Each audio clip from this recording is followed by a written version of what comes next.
Hello, bienvenue dans un nouveau carnet de bord. Aujourd'hui on est lundi et je suis trop contente de vous commencer un carnet de bord avec un unboxing puisque...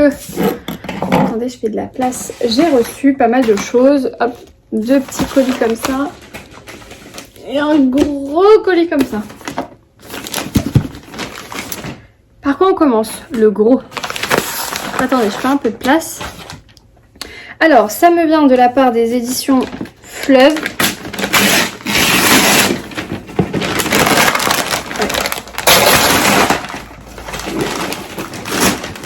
Je peux pas me tromper, ça vient de chez Fleuve. Hop.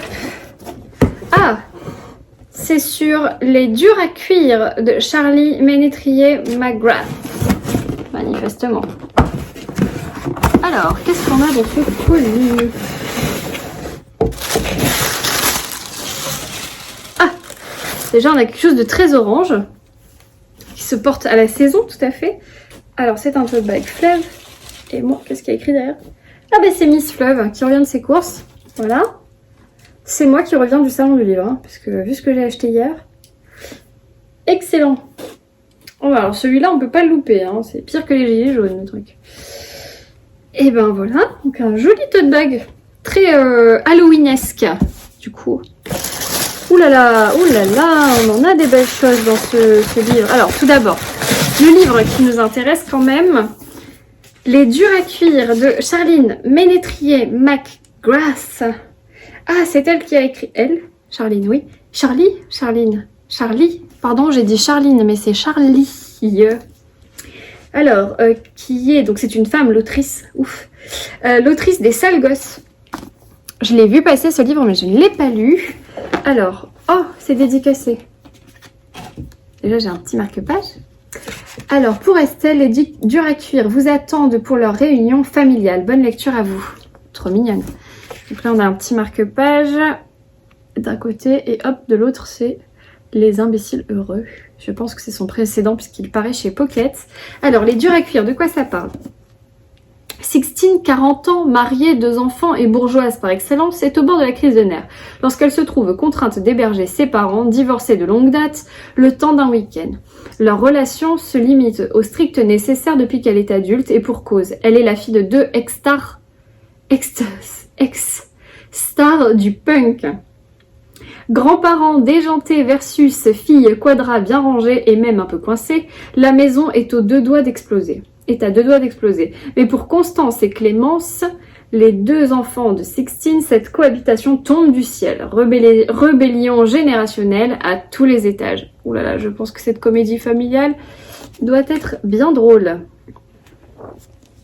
Je sais pas s'il y a mon chat qui essaye de rentrer là. Oui, donc je disais, cette comédie a l'air bien drôle. Il y a de Sixtine en chacun de nous. Je pense qu'il y a un peu de Sixtine, oui. Et il y a un peu de funk aussi, un petit peu en chacun. Bref, ça a l'air trop fun. Merci beaucoup Fleuve et Charlie. Du coup, excusez-moi de vous avoir appelé Charline, je suis désolée. Trop sympa. Et alors, on a d'autres petites surprises.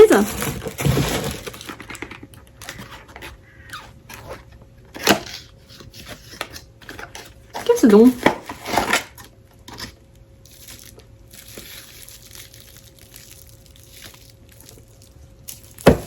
Je ne comprends pas cet objet.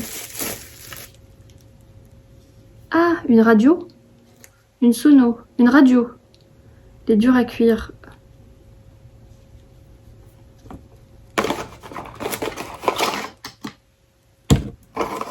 Qu'est-ce que c'est que ça? Ouais, excusez-moi, je découvre. Alors, ça se recharge, ça se branche. C'est une sono. User manual, oui très bien, mais enfin, qu'est-ce que c'est? Il n'y a pas en français. Voilà, d'accord, ok, donc c'est bien une enceinte, c'est une enceinte qu'on peut faire soit, utiliser soit en branché, soit en Bluetooth. D'accord, Estelle, on atterrit. Et ben c'est bien original comme goodies, tiens dis donc, j'avais jamais eu encore ça. Une mini enceinte, trop bien pour écouter des livres audio. Après avoir testé les écouteurs sans fil, nous avons la petite sono sans fil. Parce que dans le dernier carnet de bord, je vous présentais mes écouteurs studio dont je suis ultra fan. Et donc là, j'ai une petite enceinte bien colorée. D'accord, très sympa. Il faut que j'essaye, hein, parce que alors là, je suis pas la reine de tous les axes, de tous les petits... la technologie, tout ça. Alors, et puis, alors, on a un dernier paquet qui m'a l'air du coup bien plus gourmand. Regardez, hop. Le beauté. Le beauté, la beauté. Très joli emballage. Et alors, qu'est-ce que c'est? J'aurais cru qu'on m'avait envoyé des macarons, parce qu'il y a des macarons sur la couverture.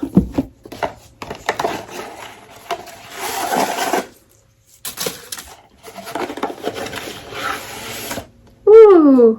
Oh, stylé! C'est du thé personnalisé. Du thé personnalisé à la couverture du livre. La classe. Alors, on a des goûts derrière.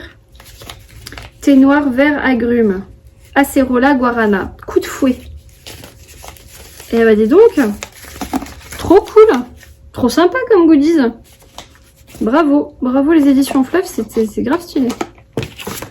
C'est grave stylé. Je parle trop bien. Ah, super. Super, super. Alors, parlons du livre. Et ça sort quand ? Il sort le 10 octobre. Donc, potentiellement, il sera déjà sorti quand vous aurez ce carnet de bord.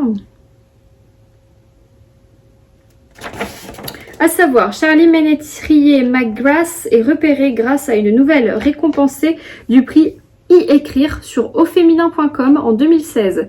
Elle a un véritable talent de conteuse. Elle explore dans ce nouveau roman le genre de la comédie familiale sur un thème très actuel, le choc entre deux générations. Une cure de bonne humeur et d'entrain idéale pour tous les âges. Chacun s'y verra, chacun s'y retrouvera. Les dialogues au cordeau, situations cocasses et quiproquos jouissifs, un excellent moment de lecture. Je n'en doute pas. Merci beaucoup Fleuve. C'est un super colis, dis donc. Alors, je vais essayer de ranger un peu tout ce beans là.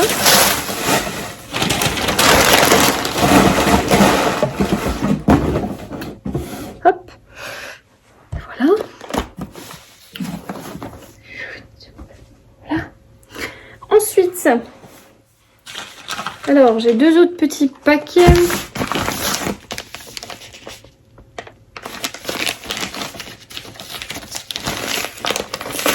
I don't know.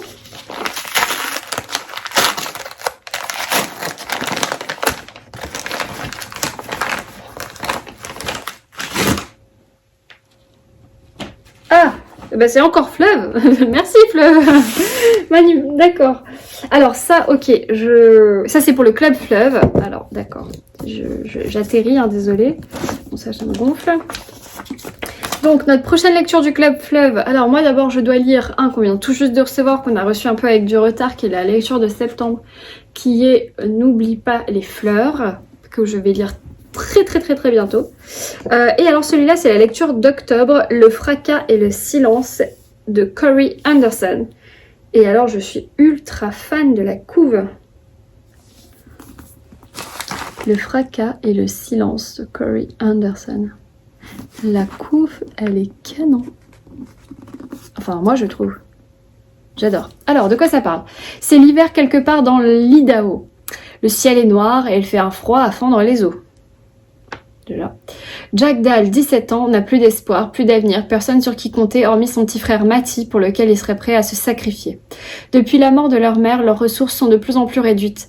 Jack n'a plus le choix. Pour éviter de devoir confier son frère à un orphelinat, il doit trouver l'argent du braquage qui a envoyé son père en prison.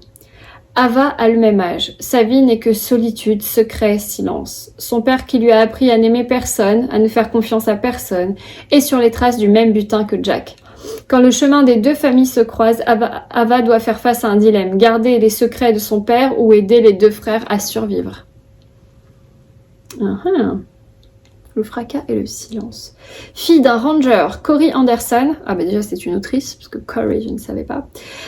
Corey Anderson a grandi dans les Rocheuses. Passionnée de nature et de lecture, elle est fascinée par la route de Cormac de McPherson, dont le thème et l'écriture âpre sans concession ont changé sa vie à jamais. Le fracas et le silence est son premier roman. Elle l'a écrit après avoir traversé de nombreuses épreuves, seule avec ses deux enfants au cœur de la nature américaine.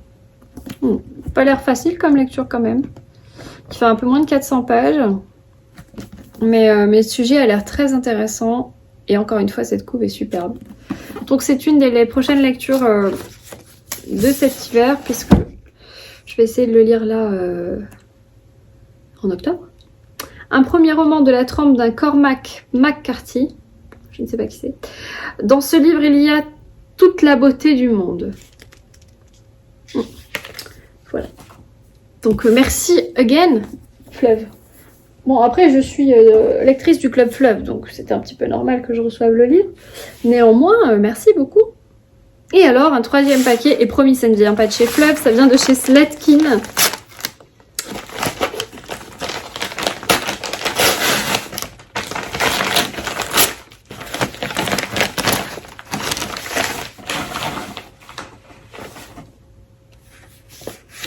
Alors, Nadia Heni Moulay, un rêve, deux rives.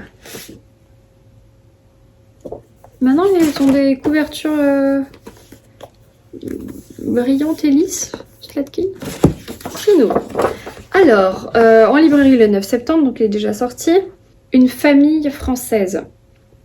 À partir du silence d'un secret de famille confronté à la vérité crue d'archives d'État, la journaliste Nadia Heni Moulay déconstruit le parcours singulier d'Ahmed, son père. Un récit intime et bouleversant entre deux rives qui éclaire d'un jour nouveau la dernière grande séquence coloniale française. Le roman d'un passif. L'histoire avec sa grande H. C'est un peu terrible ça quand même.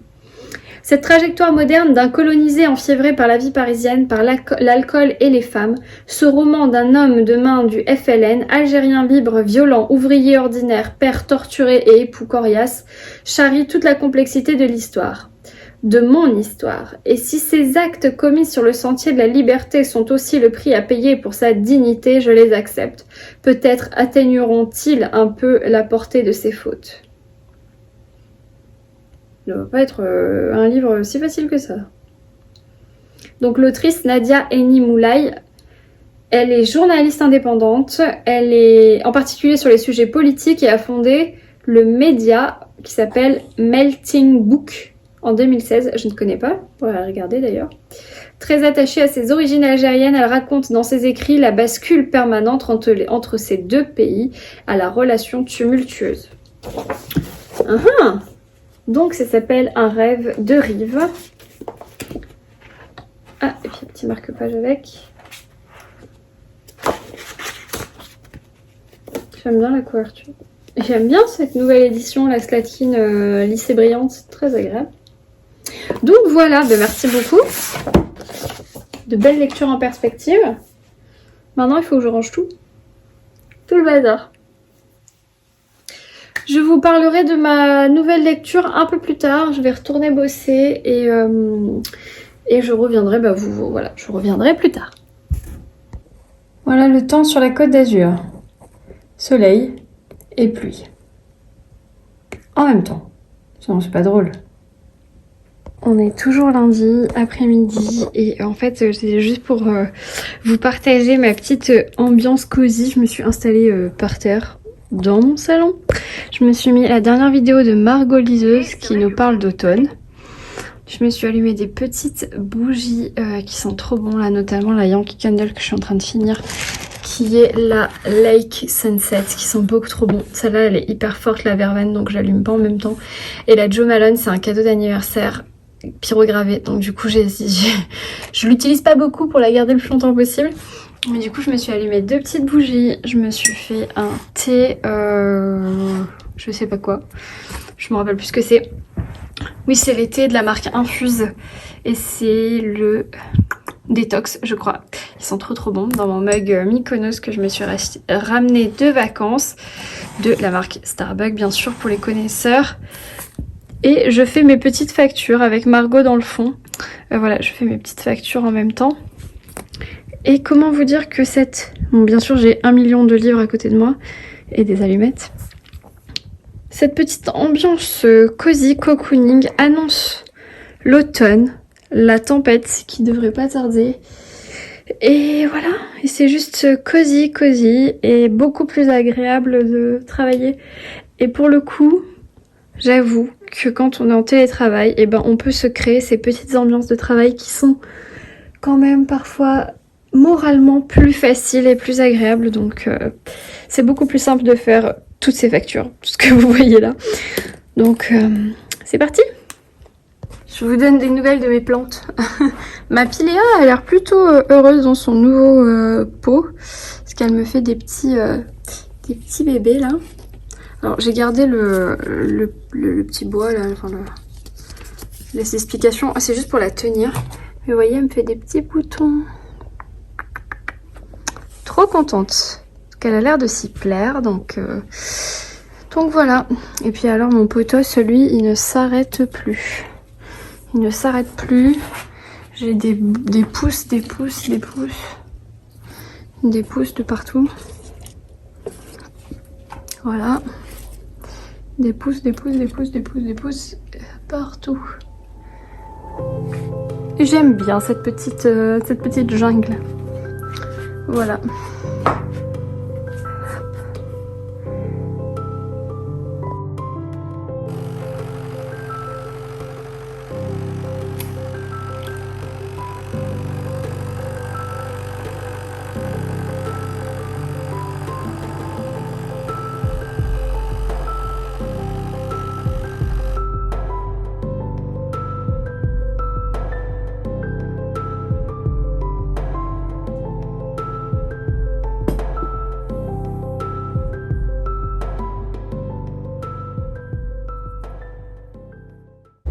Good morning, guys. It's coffee time.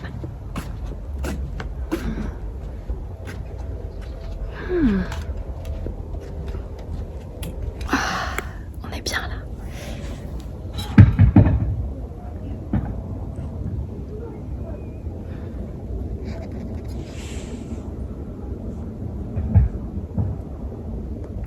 Hey, on est mercredi, je fais une petite pause soleil.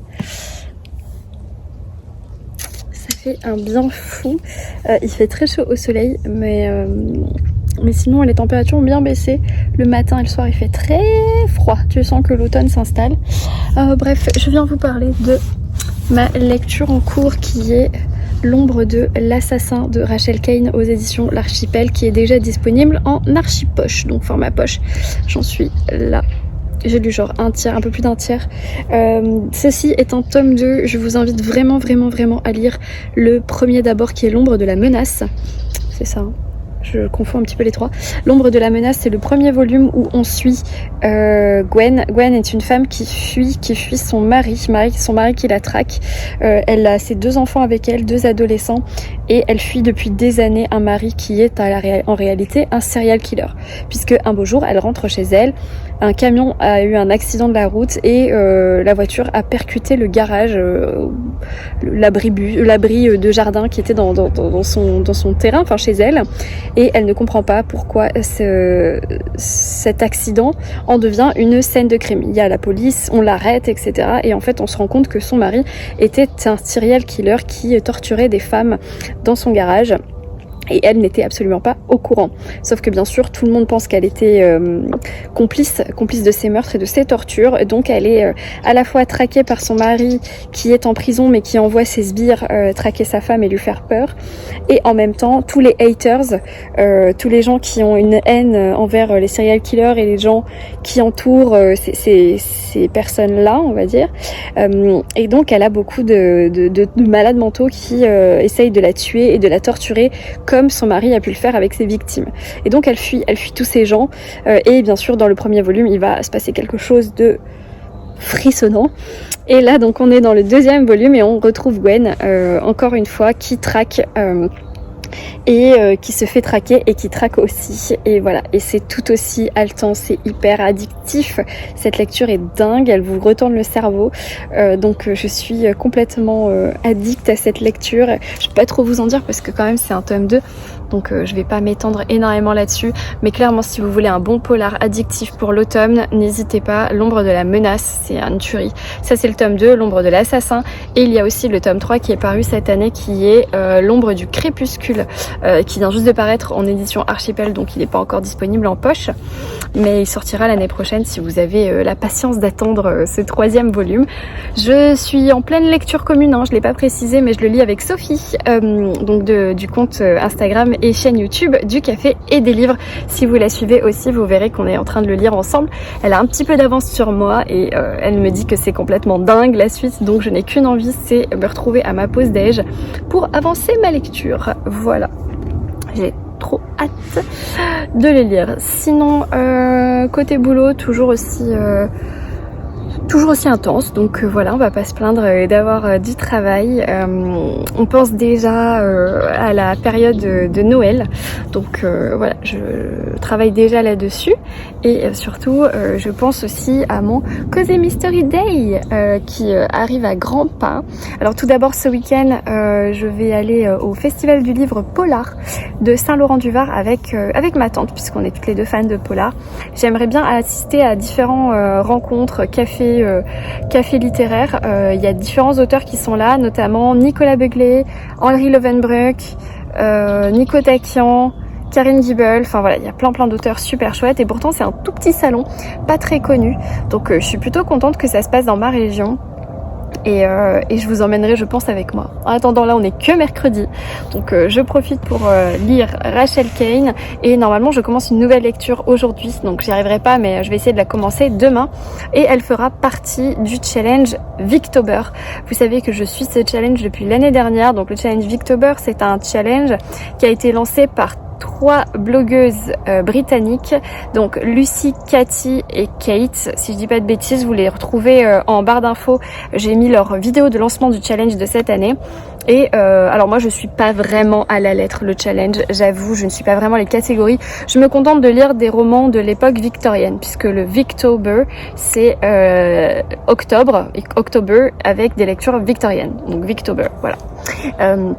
Et donc ma première lecture du challenge Victober, ça sera un livre que je lis avec Florence, sans surprise. Nous lisons Le secret de Lady Audley de Marie-Elisabeth Braddon, si je dis pas de bêtises.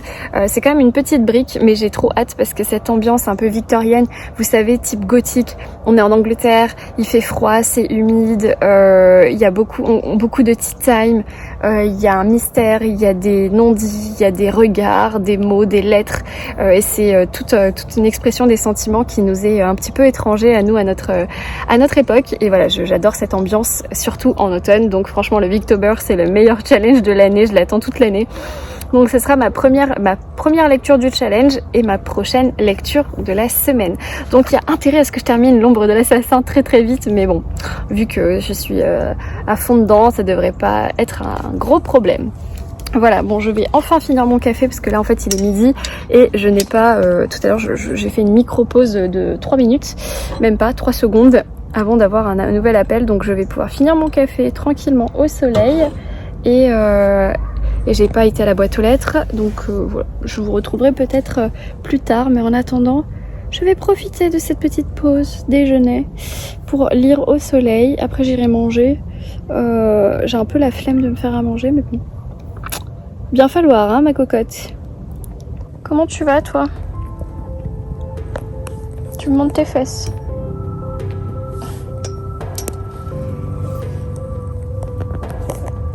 Coucou. Coucou. Voilà. Tchic tchic. Tchic tchic.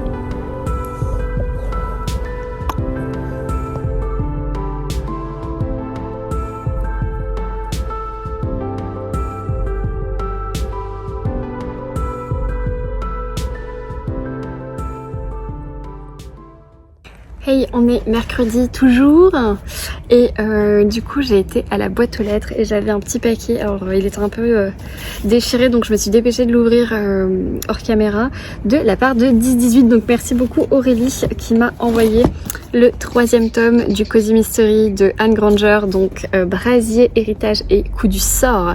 Je suis trop contente, il a l'air trop cool. Je lis pas le résumé puisque c'est un 3e tome et que je n'ai pas lu les 2 premiers, donc je suis clairement à la bourre, mais je suis fan de cette couve et tout. Puis bon, leur petit titre là, c'est trop cool. Et ensuite, du coup, elle m'a envoyé aussi le Simone van der Vleut, la maîtresse du peintre. Moi j'ai un autre de cette autrice. Il n'y a pas la bibliographie au début. Moi j'ai le Bleu de Delft de cette autrice que je lis d'ailleurs ce mois-ci en lecture commune avec Cécilia Cherry Blossom qui organise une lecture. Donc du coup voilà, ça se passe, alors ça je peux vous lire par contre, en juillet 1650, Dirks, je sais pas le prononcer, voilà, est arrêtée et conduite dans une maison de correction, condamnée à y passer 12 ans. À l'origine de cette peine, le célèbre Rembrandt. De sa cellule, la prisonnière revient sur les années qui ont précédé et sur son idylle avec le peintre. De milieu modeste, Girste, je sais pas comment on dit, entre à tout juste 30 ans au service de Rembrandt en tant que nourrice de son fils. La mort de la femme de l'artiste fait de Gritsche la maîtresse de maison et la cohabitation laisse vite place à l'amour. Les deux amants vivent une liaison scandaleuse hors mariage jusqu'à la terrible trahison de Rembrandt. Donc clairement sur le peinture hollandaise du 17e. Ça a l'air trop cool. Voilà. Merci beaucoup Aurélie. Je suis en train de faire des muffins aux myrtilles et je vous raconte pas la dinguerie de cette pâte.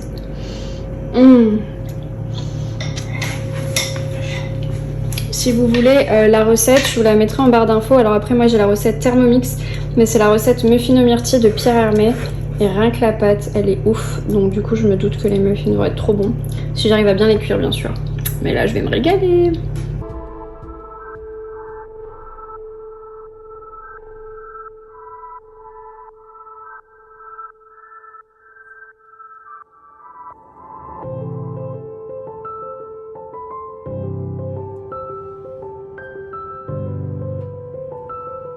Bon ben c'est un muffin géant.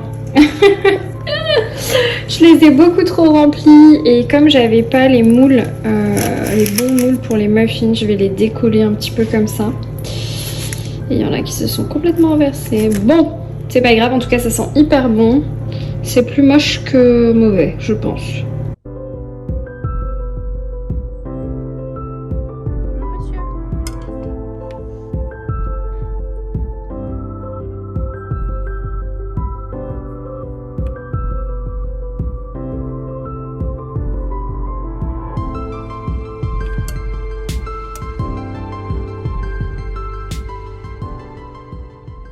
Hello, on est jeudi et je suis chez ma tante en train de charger ma vidéo et commencer à connaître le rituel. Tant que je n'aurai pas la fibre d'installer chez moi, ça va être le bazar, donc on y compte pour la fin de l'année, mais en attendant, voilà, j'ai cette solution là. Du coup aujourd'hui je commence une nouvelle lecture que j'ai emmenée avec moi. J'ai pas encore commencé mais je vais pas tarder. C'est ma nouvelle lecture, donc je lis dans le cadre du challenge Victober, le secret de Lady Audley de Mary-Elizabeth Braddon. Du coup je peux vous lire le résumé puisque je ne sais même pas de quoi ça parle. Je faisais complètement confiance à Florence pour ce choix parce que c'est elle qui l'a choisi dans le cadre du Victober. Alors, après 3 années passées en Australie, George Talboys est de retour en Angleterre, fortune faite. Il s'apprête à retrouver sa femme quand il apprend par son ami Robert Audley qu'Hélène Tabloyd est mystérieusement décédée pendant son absence. Sympa. À Audley Court, la propriété familiale, d'autres événements étranges se produisent. Lucy Audley, la toute nouvelle épouse de l'oncle Michael, évite de croiser George, lequel, après s'être fait montrer un portrait d'elle, disparaît sans explication. Persuadé que son ami a connu un sort fatal, Robert se met en tête de le retrouver et d'élucider l'affaire à laquelle Lucy semble mêlée. Quel secret tente donc de cacher l'étrange châtelaine d'Audley Court? Peu à peu, d'autres indices troublants viennent étayer les soupçons de Robert. La vérité semble proche quand survient une série d'accidents criminels. Paru en 1862, Le secret de Lady Audley connut un immense succès. La pionnière du suspense à l'anglaise y mêle intrigue machiavélique et personnages hors du commun avec un humour et une habileté dignes d'Agatha Christie. Ça a l'air trop cool. Voilà, donc c'est un livre écrit donc en 1862, donc à l'ère victorienne, et ça rentre dans le cadre du challenge de Victober. Voilà, le Victober de Lucy, Cathy et Kate, que vous retrouvez en barre d'infos, bien sûr. Donc c'est quand même une petite brique, hein. On est sur un beau bébé de 535 pages. Mais voilà, donc je vais m'y atteler dès maintenant. C'est ma lecture de cette fin de semaine. Voilà. Je pense que je vais lire ça jusqu'à au moins lundi, je pense. Et sinon, j'ai commencé la BD Alice Guy, donc la première femme cinéaste française. Donc du coup, voilà, je l'ai commencé. J'ai lu une centaine de pages de cette BD, donc qui est superbe. Donc je vous en reparlerai un peu plus tard. Et voilà, en attendant, j'attends que ça charge, mais ça fonctionne bien, donc tout va pour le mieux. Je vais m'installer maintenant et lire un petit peu. Hello, on est vendredi. Et comment ça va aujourd'hui? Oui. T'as un petit rhume? On est vendredi matin. Je suis en train de prendre un petit thé. Et j'ai mon chat qui éternue. qui a un rhume. Petite nuit par ici, je me suis couchée un peu tard parce que j'ai voulu avancer le Lady Audley et au final, je vais devoir relire mon chapitre parce que je crois que j'étais trop fatiguée et je ne sais pas ce que j'ai lu. Donc voilà, c'est pas grave. Je vais revenir un petit peu dessus et sinon je vous ai pas reparlé de ma lecture de L'ombre de l'assassin, du coup parce que je l'ai terminée. Et c'était une très bonne lecture. Je vous avais déjà énormément parlé du premier tome qui était L'ombre de la menace, hop, de Rachel Caine. Désolée ma tête, hein, je viens de me lever, ou presque. L'ombre de l'assassin de Rachel Caine aux éditions L'Archipel. Il est déjà disponible en poche chez l'Archipoche. Du coup, dans cette histoire, on va retrouver Gwen. Je vous l'ai déjà dit, je crois. Voilà, donc on est dans une nouvelle enquête avec Gwen, avec ses enfants, avec un autre personnage, je vais pas le dire parce que c'est au spoil le tome 1. Et il y a... Je peux pas le dire non plus. Bon, si c'est marqué aux premières lignes. Il y a toujours Melvin Royal qui est donc l'ex-mari serial killer, hein, le méchant, quoi, celui qu'on cherche, qu'on traque, qu'on n'aime pas. Voilà, il est toujours là et du coup on a une nouvelle enquête avec des nouvelles preuves qui vont faire surface et qui vont vraiment mettre à tort Gwen, qui vont vraiment la mettre dans la... Et là ça va partir en cacahuète. Il y a dans ce récit une façon de vous prendre aux tripes, de vous transmettre les émotions. J'ai pleuré dans ce livre de rage, de haine. Il y a une relation mère-enfant terrible. Et je me suis mis dans la peau de Gwen, mais à 1000%. J'avais la haine, en fait. La haine, la rage, l'injustice. Et j'avais les larmes aux yeux. Enfin, un truc de fou, quoi. Et donc, du coup, c'était super, super intense. C'est hyper haletant comme série. Vous avez des chapitres relativement courts. On passe d'un personnage à l'autre. En fait, la voix est donnée à Gwen, puis à son enfant, puis à quelqu'un d'autre, etc., etc. Et on rentre à chaque fois dans la psychologie de ces personnages-là. Et c'est très intense. Il y a énormément de rebondissements. Il y a énormément d'actions. Hein. On ne s'ennuie pas dans ce livre. Et clairement, vous pouvez lire 200 pages sans lever les yeux. C'est hyper addictif. Voilà. Si je vous ai pas donné envie de le lire, c'est que voilà, je suis une mauvaise blogueuse. Mais clairement... Il fait 400 pages, je l'ai lu en deux coups, quoi, en 2 fois. Boum, boum, boum, je l'ai dévoré. Donc voilà, je peux que vous recommander cette saga. C'est une trilogie, il n'y aura malheureusement pas de suite parce que l'autrice est décédée en novembre l'année dernière. Voilà, elle n'a pas écrit d'autres polars, elle a écrit juste cette trilogie-là. Elle a écrit d'autres romans qui sont plutôt fantasy-fantastique, je crois. Fantasy fantastique adulte, si je dis pas de bêtises. Mais je vous invite à regarder du coup les ouvrages de Rachel Caine. En tout cas, sur le polar, elle avait un grand avenir devant elle malheureusement. Mais elle nous aura laissé de belles pépites. Donc je vous invite vraiment à regarder ce thriller. Même si vous n'êtes pas ultra fan du genre, le côté addictif est très intéressant. C'est pas trop sanglant. C'est pas sanglant, mais il y a 2-3 petites scènes de torture, mais très suggestif, enfin c'est très suggéré, pardon. C'est simplement la torture morale qui est difficile. Voilà, c'est quand même un thriller psycho, hein. On est sur du psycho à 1000%. Voilà. On a un thriller psycho-domestique, je pense. Faudrait que je demande à mon amie Laurie, la bibliothèque de Laurie, parce qu'elle elle est professionnelle du genre polar, puisqu'elle est libraire polar. Est-ce que celui-ci, parce qu'elle l'a, je sais qu'elle l'a, mais je sais pas si elle l'a pas lu peut-être, mais au moins est-ce que cette saga, je pourrais la rentrer dans une catégorie de thriller psychologique domestique? Voilà, je pense que oui, mais à vérifier. Voilà, donc en tout cas, c'était ma dernière lecture. Maintenant, je passe à du classique avec Le secret de Lady Audley par Marie-Elisabeth Braddon pour le Victober. Je vous l'ai déjà dit 1000 fois. Donc voilà, je vais retourner travailler et quand j'aurai un instant, je reprendrai ma lecture. On se retrouve à midi.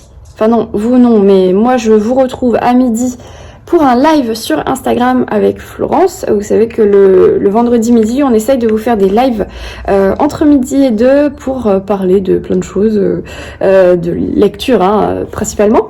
Et du coup, c'est toujours très sympathique. Donc voilà, je vous retrouverai ce midi pour un live. Ensuite, j'ai un rendez-vous à 15h et ensuite, j'ai un rendez-vous à 16h. Donc voilà, petite journée à courir partout.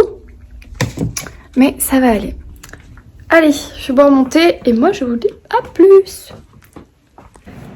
On est toujours vendredi, on est vendredi soir et je suis toute seule ce soir. Mon chéri fait une soirée côte de bœuf avec ses potes. Moi je suis pas très viande, voire pas du tout.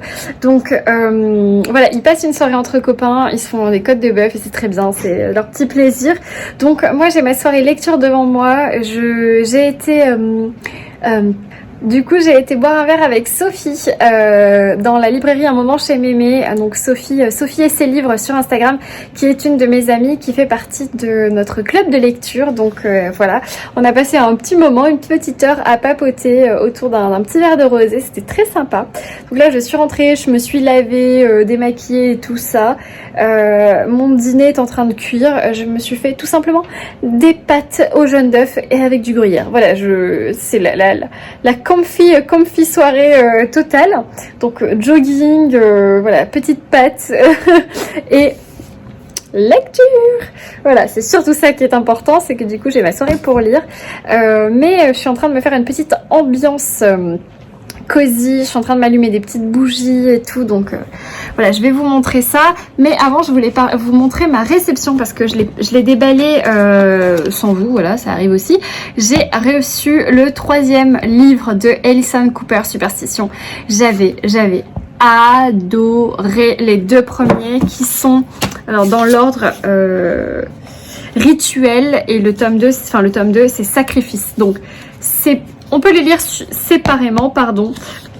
Mais en fait, dans le premier volume, dans Rituel, on retrouve quand même l'enquêtrice qui s'appelle Sayer Alter. Je me rappelle plus trop du nom, mais c'était super bien, un peu à la Rachel Caine, hyper haletant, hyper addictif, avec des rebondissements, avec une enquête comme ça qui vous prend et avec plein de croisements de données, d'informations avec le côté historique, religieux, les symboles, un peu la Da Vinci Code aussi, vous voyez.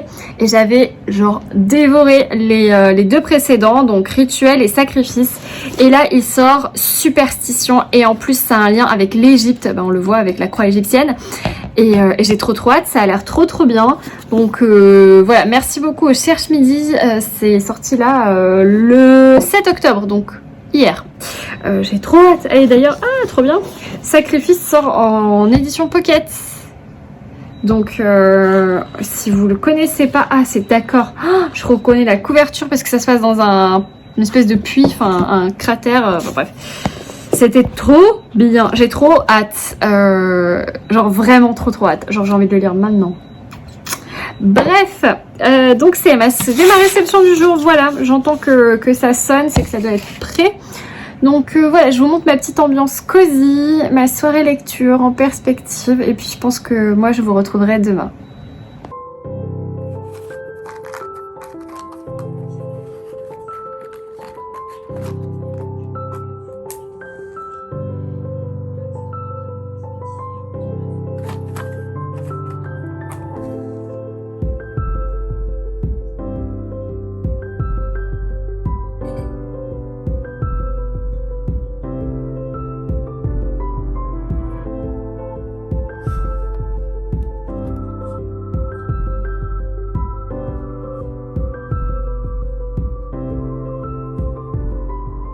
Hey, on est samedi, je suis au soleil, il est, j'ai pas de montre, il est je crois 9h30, un truc comme ça. J'ai eu une réunion ce matin pour le boulot et du coup voilà, maintenant c'est bon, c'est terminé, je suis tranquille pour mon week-end, enfin j'espère. Du coup au niveau de ma lecture, j'ai pas beaucoup avancé hier parce que c'est quand même une lecture assez dense. Je suis à la page 93 sur 400 et quelques. Mon but est de le finir ce week-end, mais j'y crois pas trop. Mais bon, c'est pas grave. En tous les cas, c'est une lecture super agréable. J'aime beaucoup le style. Je vous en parlerai plus quand j'en aurai lu encore un petit peu davantage, parce que pour l'instant, voilà, on a bien introduit tous les personnages et la situation, mais on n'en sait pas encore beaucoup, donc j'attends que le mystère s'installe davantage.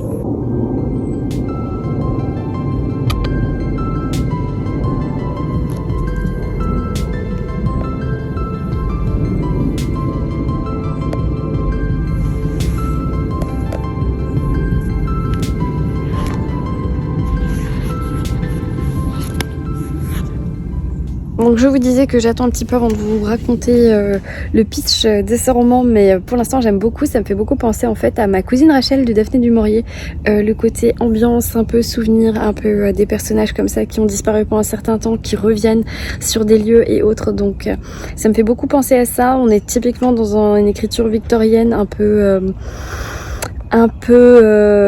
froide, un peu lente, dans les conventions, dans les non-dits, etc. Donc clairement j'adore. Voilà, donc je me régale.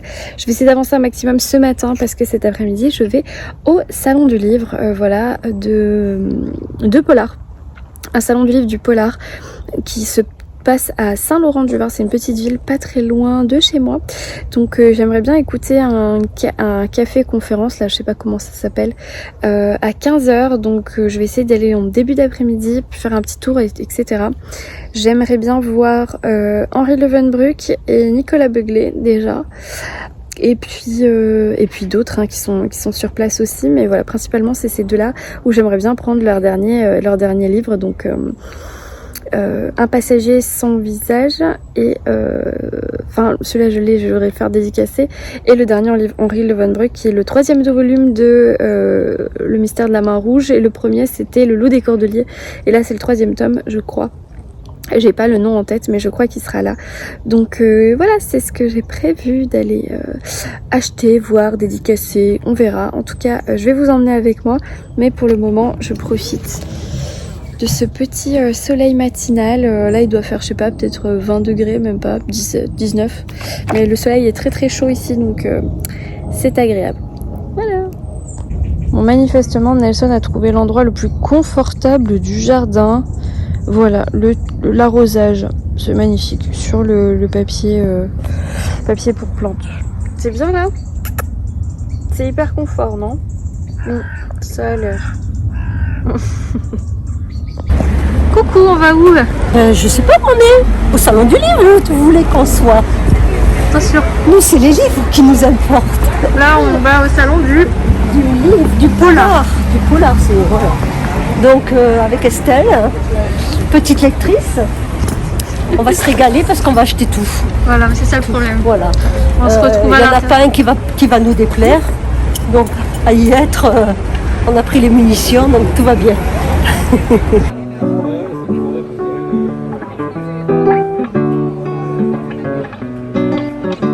Donc là on est sur un thriller avec une dimension un peu fantastique en fait.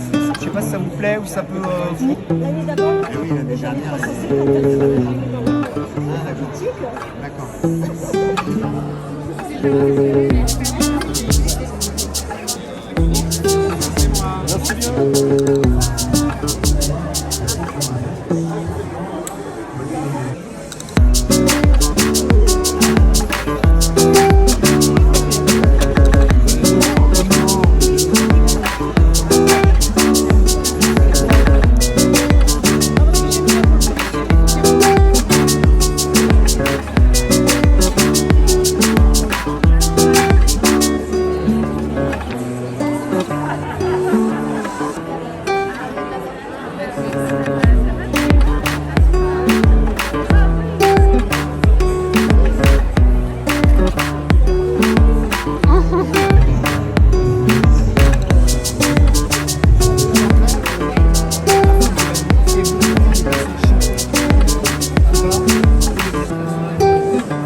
aimaient tellement les enfants qu'il était impossible qu'ils leur fassent du mal et qu'ils seraient beaucoup plus affectueux à leur égard que pouvait l'être une famille classique qui, elle, n'avait pas forcément d'affection pour eux. Et enquêté dans un milieu, dans un club sadomasochiste, donc on a vraiment depuis la poésie qui apparaît en façade quelque chose de bien, et puis le milieu sadomasochiste dans un club underground. Hello, on est dimanche matin. Je prends mon petit thé. J'attends mon brunch puisqu'on a commandé un brunch avec mon chéri aujourd'hui. Donc voilà, on l'attend, ça devrait pas tarder à arriver. Du coup, j'en profite pour vous parler un petit peu de ma lecture en cours, mes achats salon du livre d'hier. Et j'ai fait aussi 2 réceptions que je dois ouvrir avec vous. Alors, tout d'abord, hier, j'étais donc au Festival Polar de Saint-Laurent-du-Var. C'était super chouette, il y avait vraiment des bons invités. J'ai pu écouter un petit peu les conférences de Nico Taquian et de Nicolas Beuglet. Et c'était super intéressant, il y avait des bonnes interactions, donc c'était très chouette. Du coup, sans surprise au niveau des auteurs, j'ai pris un roman de Nico Taquian que je n'avais pas, Celle qui pleurait sous l'eau. Je crois que c'est pas ces derniers, c'est son avant-dernier, celui qui est sorti avant Avalanche Hôtel, si je dis pas de bêtises. Voilà, du coup je vais pas vous faire le résumé, mais voilà, c'est Celle qui pleurait sous l'eau. Moi j'ai lu Avalanche Hôtel que j'ai adoré, et j'en ai un autre dans ma pile à lire que m'a offert ma tante qui s'appelle Solitude, c'est son tout dernier. Donc voilà, je me suis dit je vais en prendre un autre plus ancien, et il avait pas de format broché, donc c'est pas grave, j'ai pris un poche, donc celui-ci, Celle qui pleurait sous l'eau de chez Livre de Poche. Ensuite, du coup, j'ai pris un roman de Barbara Abel que je connais pas du tout. C'est la première fois que je vais lire un roman de Barbara Abel. Je crois que cette couverture, je l'ai vue pas mal passer. En tout cas, c'est celle qui m'a parlé le plus parmi ces romans. C'est Je sais pas de chez Pocket. Et là, on est sur une disparition d'enfants. Disparition d'enfants. Il y a 3 lignes, je vais vous les lire. C'est le grand jour de la sortie en forêt de l'école maternelle des Pinsons, un avant-goût de vacances. Tout se déroule pour le mieux jusqu'au moment du retour quand une enfant manque à l'appel. Emma, 5 ans, a disparu. C'est l'affolement général. Que s'est-il passé dans la forêt? À 5 ans, on est innocent. Pourtant, ne dit-on pas qu'une figure d'ange peut cacher un cœur de démon? Donc voilà, on est sur une disparition d'enfants un peu glauque avec une forêt, donc j'imagine que c'est un thriller haletant. En tout cas, il me faisait très envie. Et alors, dans le même délire, là, j'ai pris celui-ci, donc Un jour tu paieras de Petroni Rostagna, que je connais pas du tout. Là, c'est une sortie de chez HarperCollins Poche. En fait, l'autrice était tellement avenante et tellement gentille, charmante que voilà, on s'est laissé porter avec ma tante. Et moi, j'ai choisi celui-ci qui n'est pas son dernier. Mais du coup, c'est sur la découverte du corps d'une lycéenne. Et on va retrouver un personnage qui est l'avocate, Pauline Carrel, qui est un personnage manifestement qu'elle a réutilisé dans plusieurs de ses enquêtes. Donc voilà, on va suivre à la fois Pauline et à la fois l'enquête de la disparition, du corps de cette lycéenne, le pourquoi, du comment. Et j'étais assez fan de cette couverture qui m'a beaucoup parlé. Enfin, en tout cas, cette figure de la justice, mais une figure qui est aveugle. Voilà, j'aime beaucoup cette couverture, je la trouve assez intense, donc c'est cool.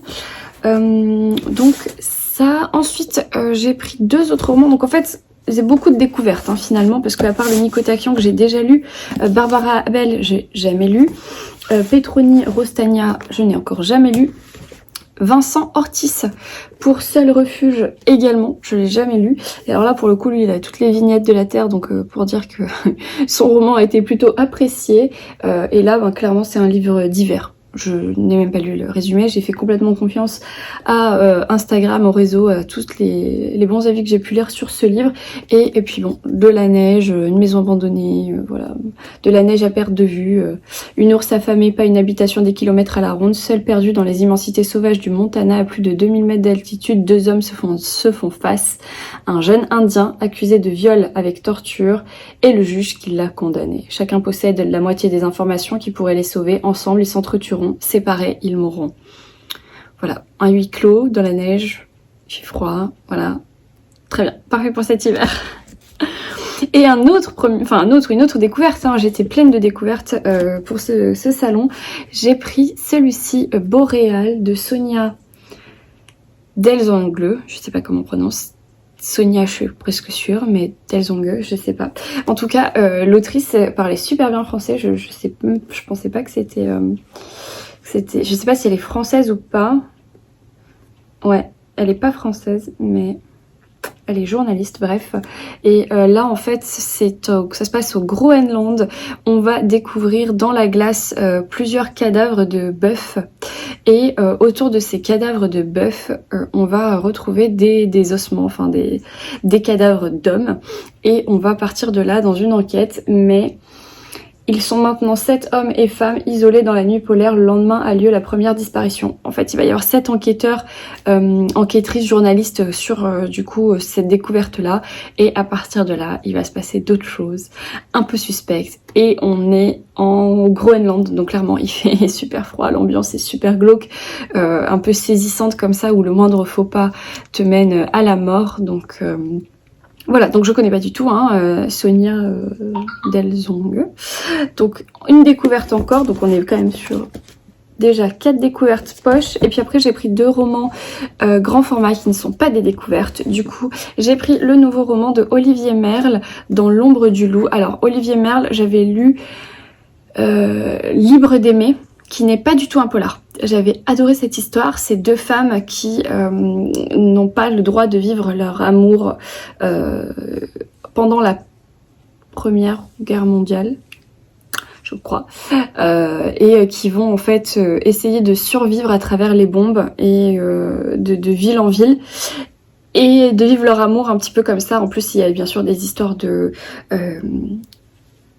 convenance, parce qu'en fait l'une d'entre elles est une personne de la haute société et l'autre bien sûr ne l'est pas, et il y a cet amour interdit entre 2 femmes qui bien sûr n'est absolument pas possible et convenable à cette époque, et en même temps la guerre, et en même temps voilà la peur de mourir à chaque instant. Et ce livre était superbe, la fin m'avait retourné le cerveau, donc j'avais adoré, mais c'était pas du tout une enquête, alors que là Olivier Merle c'est une enquête. Voilà, donc j'ai écouté un petit peu sa conférence, mais je suis arrivée sur la fin, donc j'ai pas pu bien suivre. Donc là on est à Rennes, toujours en France. Donc l'officier de police Herbert Grimm affronte une affaire obsédante. Un notable personnage désagréable et méprisant reçoit coup de téléphone et lettre anonyme. Il y a aussi cet homme en scooter qui semble traquer les moindres faits et gestes du chef d'entreprise. Jusqu'au jour où l'employé de maison tombe devant la demeure familiale. Sur un corps découpé en morceaux, la tête du cadavre est introuvable. Cette fois, l'enquête prend un tour terrifiant. Herbert Grimm découvre les ramifications de ce qui n'était au départ qu'une sale histoire de corbeau. Un club sadomasochiste, des messages codés, des mises en scène morbides, une famille décimée. Parce que ce qui m'avait fait tilter un petit peu dans sa conférence, c'est qu'il parle à la fois du milieu des affaires, mais le côté un peu glauque, tout ce qu'on ne sait pas, qui se passe dans des clubs sadomaso, qui peut se passer dans des clubs de drogue, échangistes, etc., mais qui est quand même relié au monde des affaires, hein. Et à côté de ça, il y avait aussi tous les secrets de famille, avec voilà les cadavres qu'on déterre dans les familles, où on apprend des choses au fil des années. Et voilà, ces deux sujets-là m'avaient plutôt interpellée, et le souvenir que j'en ai de l'écriture de Olivier Merle aussi a joué là-dessus. Donc c'est publié chez XO. Voilà. Et enfin, encore chez XO, j'ai pris le 3e tome de comment il s'appelle, Gabriel Joly, les enquêtes de Gabriel Joly. Donc là on est à la Révolution française, pardon. C'est Henri Leeuwenbruck, c'est le 3e volume, il s'appelle L'assassin de la rue Voltaire. Le premier tome s'appelle Le loup des Cordeliers, le 2e tome s'appelle Le mystère de la main rouge, et ça c'est le 3e volume, il n'est pas encore paru, c'était une avant-première hier, donc on était plutôt ravis de pouvoir l'avoir en avant-première, même si j'ai pas encore lu le tome 2, donc je vais pas me jeter dessus au niveau de la lecture, mais j'étais contente de l'avoir. Comme vous pouvez le voir sur cette merveilleuse couverture que j'aime beaucoup, hein, on n'est pas tous fans, mais moi j'aime vraiment beaucoup.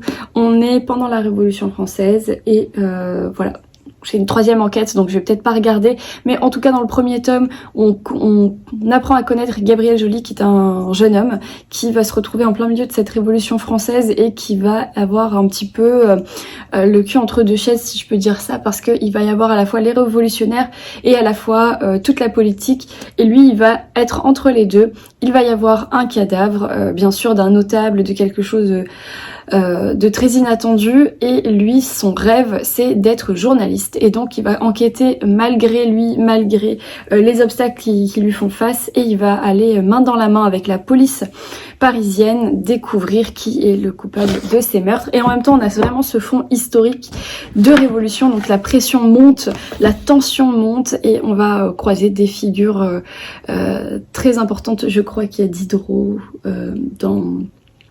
dans le premier tome.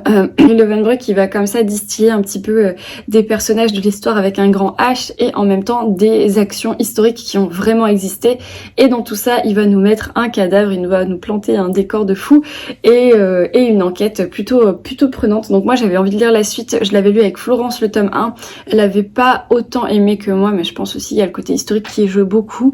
Je vais lire bientôt Le mystère de la main rouge, donc voilà, celui-ci j'espère le lire peut-être pas là cet hiver de 2021, mais peut-être que début d'année 2022, j'aimerais bien le lire, voilà. Et c'était aussi chez XO, bien sûr, je l'ai déjà dit. Donc c'était tout, mais c'est déjà pas mal, puisque je ressors avec 7 livres, dont 5 poches et 2 brochets. C'était très très bien, je pensais retourner aujourd'hui, mais finalement on a tout fait hier, puisque le salon est assez petit, et que tous les auteurs qu'on voulait voir, plus ceux qu'on ne connaissait pas, qu'on voulait découvrir, on les a tous fait hier, donc finalement on n'y retournera pas aujourd'hui.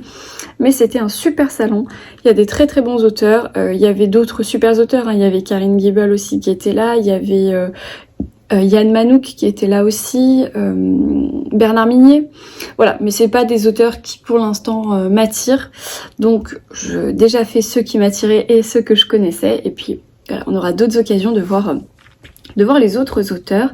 Voilà, donc une bonne journée. Niveau lecture, j'ai avancé un petit peu ma lecture de Lady Audley, enfin Le secret de Lady Audley de Marie-Elisabeth Braddon.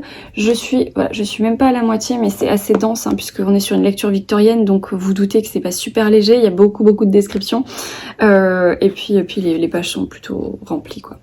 C'est pas quelque chose de trop aéré, mais je passe un super moment.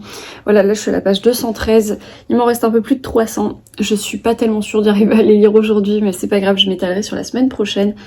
Dans cette histoire, il y a plusieurs personnages. On va suivre surtout Robert Audley.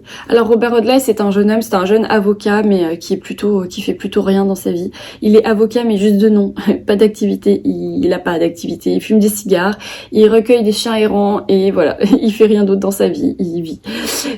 Et Robert Audley a un ami qui arrive d'Australie et qui le croise comme ça depuis des années, qui s'appelle George Talboys. Et George Talboys est plutôt ravi de rentrer en Angleterre parce qu'il va y retrouver sa femme qu'il a laissée il y a 3 ans pour aller faire fortune en Australie. Et il revient et donc George Talboys revient en Angleterre, il est ravi parce qu'il va y retrouver sa femme qu'il a pas vue depuis 3 ans parce qu'il est parti faire fortune en Australie, sauf que quand il arrive, en fait sa femme est décédée pendant son absence, et il se retrouve seul avec un petit garçon et le beau-père, en fait le père de sa femme, avec qui il s'entend pas du tout. Le petit garçon ne le reconnaît pas, donc il veut rester avec son grand-père, il veut pas aller avec ce monsieur qu'il ne connaît pas, et donc George Talboys, il est un petit peu perdu dans sa vie, tout s'effondre en fait, ça fait des années qu'il travaille pour retrouver cette femme qu'il aime tant, et finalement elle n'est plus là. Donc il est dans une espèce de dépression un peu latente, et il va se laisser porter par les choses. Il va suivre le premier qui va le guider, et le premier qui va le guider c'est Robert Audley.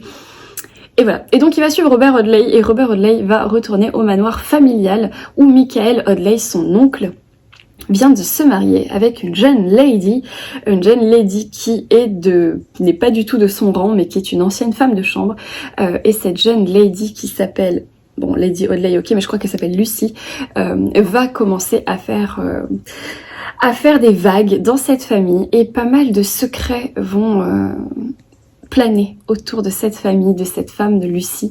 Elle cache des choses, voilà, il y a plein de secrets, etc. Et surtout, c'est que la rencontre entre Lucy Audley et George Talboys, qui est complètement au bout de sa vie, va avoir quelque chose de particulier. Et là, plein de choses se passent, des mystères se passent, des disparitions, des découvertes, etc., etc. Et en fait, on va suivre comme personnage principal Robert Audley, donc l'ami de George, qui va se mettre à enquêter et qui va pour la première fois travailler un petit peu et faire son job d'avocat. Il va chercher des preuves, voilà, de quelque chose.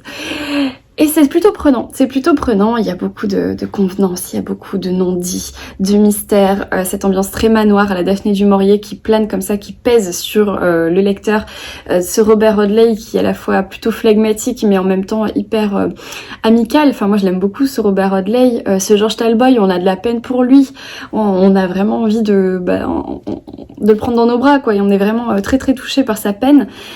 Et cette Lucie, on l'aime pas, quoi. Voilà. En tout cas, je l'aime pas. Et puis bon, il y a aussi la belle fille qui est en plein milieu, etc., etc.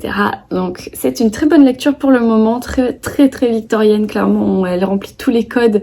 Ça me fait penser à la fois à du Daphné du Maurier qui est pas franchement victorien, mais dans l'ambiance, et à la fois ça me fait penser aussi à du Elisabeth Gaskell. Voilà, sur Nord et Sud on était un petit peu dans cette ambiance là, mais là on est quand même dans quelque chose de beaucoup moins industriel que Nord et Sud, on est quand même sur quelque chose de beaucoup plus bourgeois, beaucoup plus manoir, voilà, tableau de chasse et autres, donc voilà, c'est ma lecture en cours.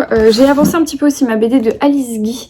Voilà, donc je la lis petit à petit et c'est un régal de découvrir l'histoire de cette femme metteuse en scène, la première femme metteuse en scène de l'histoire en France. Et puis bon voilà, le travail de Catel et Bocquier est assez sympa. Donc voilà, ce sont mes deux petites lectures du moment. Je sais pas si je vous en reparlerai avant la fin de ce carnet de bord, je pense que je vais le conclure après mon unboxing parce que demain je reprendrai sûrement pas la caméra. Ensuite, j'ai reçu donc deux choses, je sais ce que c'est sur les deux et c'est plutôt des bonnes réceptions. Donc on va rester dans le côté livre avec un gros paquet qui me vient de Robert Laffont. Par contre, j'ai pas pris de ciseaux. Donc un gros paquet qui me vient de chez Robert Laffont. Et je pense que c'est la sortie définitive de Archie d'Alia Cardin. Effectivement, voilà. Vous savez que dans le dernier carnet de bord, j'ai lu Archie et je me suis régalée. Donc voilà la beauté. Archie d'Alia Cardin de Robert Laffont. Je me suis régalée, donc je vous invite vraiment à regarder mon dernier carnet de bord, le 57. Je vous donne mon avis sur ce livre qui sort le 14 octobre. Donc vous aurez cette vidéo la veille. Alors on a un petit carnet qui s'appelle Prendre le chemin de la liberté. À tous les poètes et à ceux qui s'ignorent. Ah bah c'est un petit carnet comme ça pour écrire des poèmes parce que finalement le personnage d'Archie est un poète, un adolescent poète qui cherche son chemin dans la vie future et qui cherche à comprendre son chemin passé puisqu'il ne sait pas vraiment l'histoire de sa famille, c'est un orphelin. Et donc, enfin pas vraiment orphelin, mais bon, je vous invite à lire le livre, je vais pas tout vous dévoiler. Donc on a un joli petit carnet avec des pages blanches, donc peut-être que si on n'est pas très poète, on est dessinateur, on peut aussi faire quelque chose avec ça. Ah, trop chouette. Et on a un... Ah non mais là l'état du livre quoi les gars.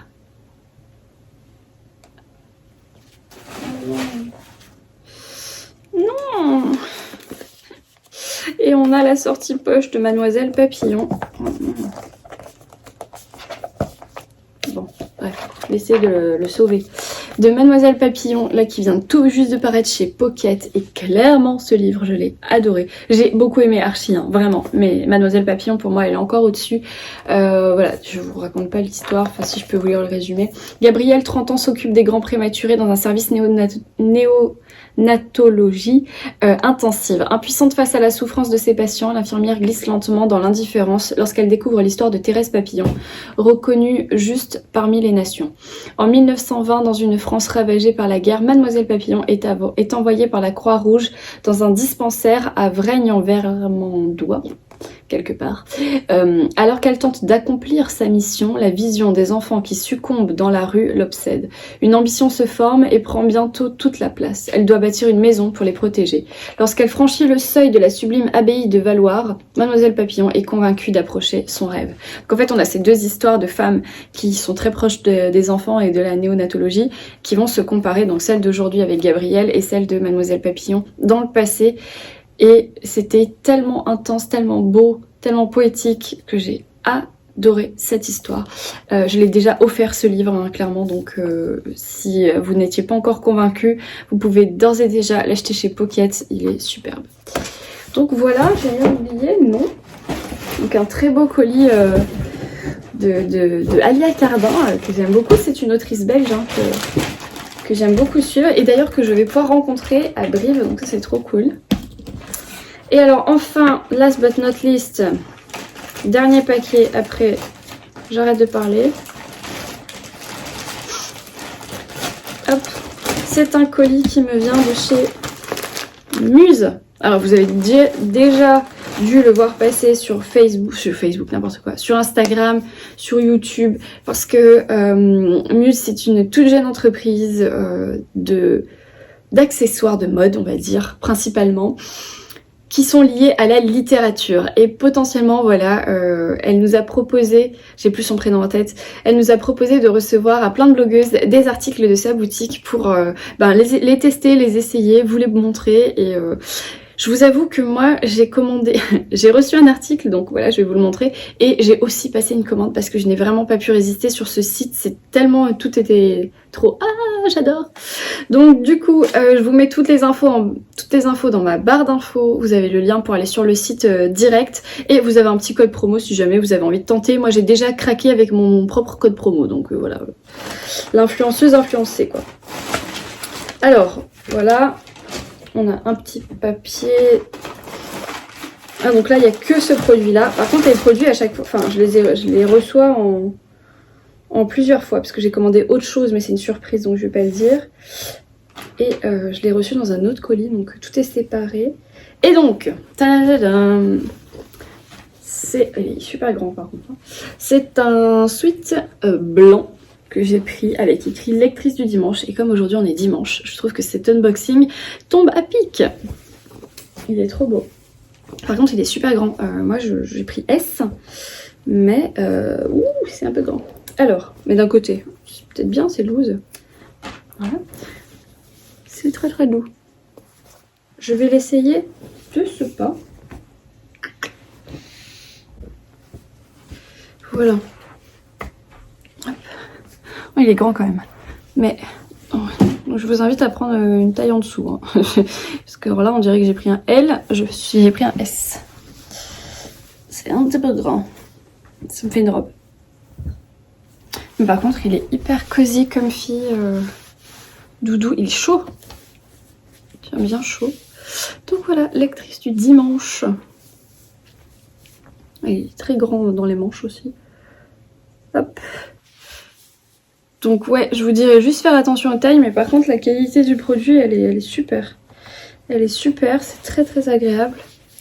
Et alors j'ai trop hâte de recevoir mes autres produits, ils sont pas là manifestement, c'est dans un autre colis, donc je vous montrerai. J'ai commandé un t-shirt, aussi. J'ai pris S, du coup j'ai un peu peur là. Il a l'air un petit peu grand. Mais peut-être que les t-shirts sont pas coupés pareil. Et c'est pour ça que c'est bien de pouvoir les essayer, de vous les montrer, parce que comme ça vous pouvez prendre les choses qui vous plaisent dans les bons produits. Voilà. Bon, sur cette belle note du dimanche, je vais vous laisser. Je vais bientôt aller manger mon brunch puisque l'heure passe. Je vais retourner aussi à ma lecture de Elizabeth Braddon, Marie-Elisabeth Braddon. J'oublie des mots dans ce livre à chaque fois. Et voilà, donc je vais conclure ce carnet de bord ici. J'espère que vous avez passé un bon moment en ma compagnie. Merci d'avoir regardé la vidéo jusqu'ici. Si vous êtes arrivé jusque là, c'est que vraiment vous êtes fan. En tout cas, moi je vous souhaite un très bon week-end, une très belle semaine. Je vous souhaite de très belles lectures et je vous dis ciao.